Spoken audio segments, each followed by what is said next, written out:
తీర్చు.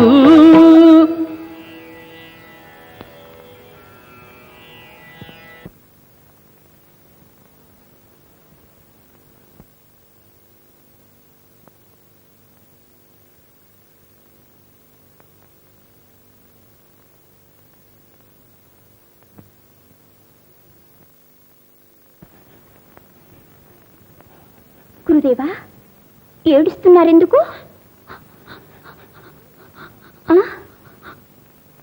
నువ్వు ఏడుస్తున్నావా?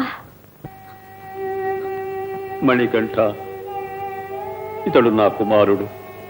పుట్టుకతోనే మూగవాడుగా జన్మించాడు. ఇతనికి మాటలివ్వగల శక్తి నాకు లేదు. గురుదేవా, విచారపడవద్దు. తమ అనుగ్రహం వల్ల ఇతనికి మాట్లాడే శక్తి వస్తుంది. ఏది నువ్వను? హరి నమో.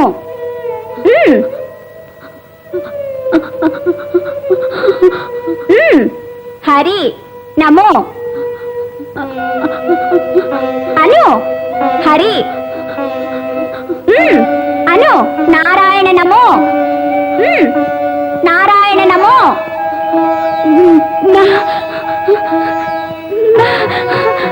నారాయణ నమో. నారాయణ నమో.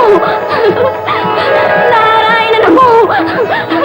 మణికంఠ, మణికంఠ, నీవు మానవ మాత్రుడువు కావు, రాజకుమారుడువు కావు, దైవ సమానుడవు.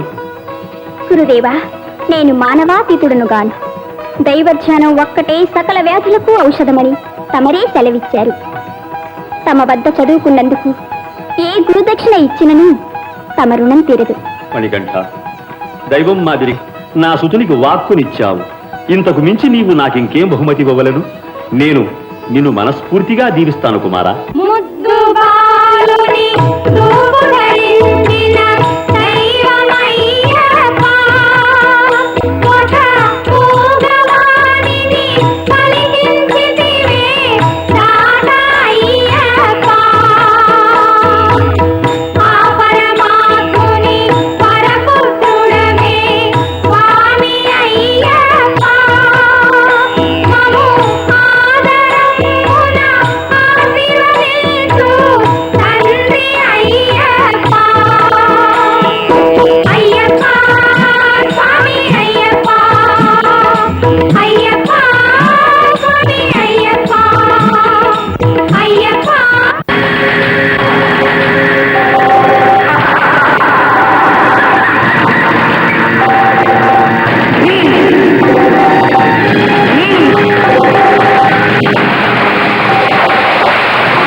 త్రిలోకమూర్తి, కైలాసవాసి, పరమశివుడు. ఎవడా శివుడు?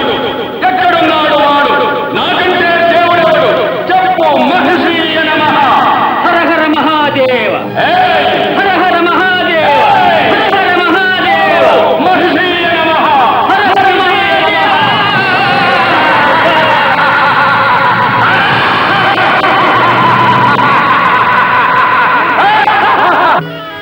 శభాష్, అతి సుందర ప్రదేశం. ఈ ప్రదేశం చూడగానే ప్రయాణపు బడలిగంతా మర్చిపోతున్నాను. అందమైన హిందూ దేశపు సరిహద్దును చేరుకున్నాం. వ్యాపారానికి ఇది సరి అయిన దేశం. రజాఖాన్, చుట్టుపక్కల ఏమైనా మానవ సంచారం ఉన్నదేమో చూడు. జనాబ్, అరుగో ఎవరో వస్తున్నారు. అయితే నువ్వు ఫిరంగిని సిద్ధంగా ఉంచు.